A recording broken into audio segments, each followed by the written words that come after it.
wabarakatuh.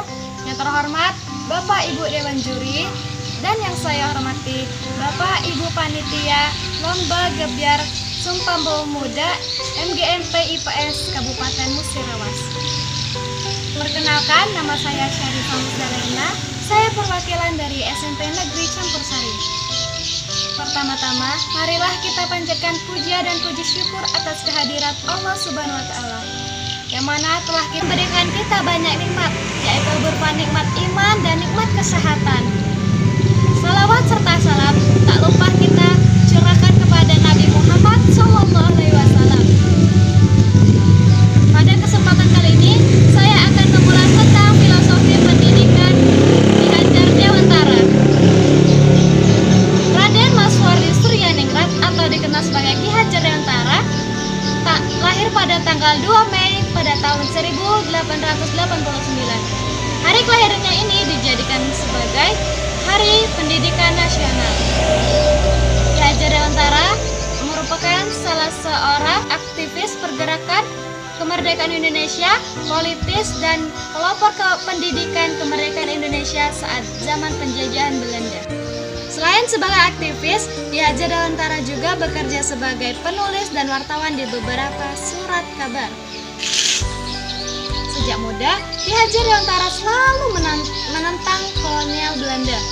Ki Hajar Dewantara yang menyindir kolonial Belanda melalui tulisan-tulisannya yang ada di beberapa surat kabar yang terkenal seperti "Seandainya Aku Seorang Belanda". Akibat dari sindiran kehajaran ini dapat menyulut kemarahan dari kolonial Belanda, dan akhirnya pemerintahan kolonial Belanda memerintahkan Ki Hajar Dewantara untuk diasingkan.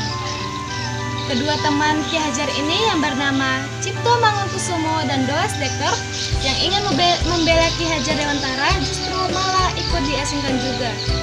Ki Hajar Dewantara diasingkan ke Bangka, sedangkan Cipto Mangunkusumo diasingkan ke Banda Neira dan Doas Dekker diasingkan ke Timur Kupa. Mereka bertiga terkenal sebagai tiga serangkai. Pada saat masa pengasingan ini dimanfaatkan oleh Ki Hajar Dewantara untuk mendalami dunia pendidikan dan pengajaran. Dan pada tahun 1919 Ki Hajar Dewantara kembali ke tanah kelahiran dan terus mengkritik pemerintahan kolonial Belanda. Dan pada tanggal 3 Juli tahun 1922 Ki Hajar Dewantara mendirikan perguruan Taman Siswa.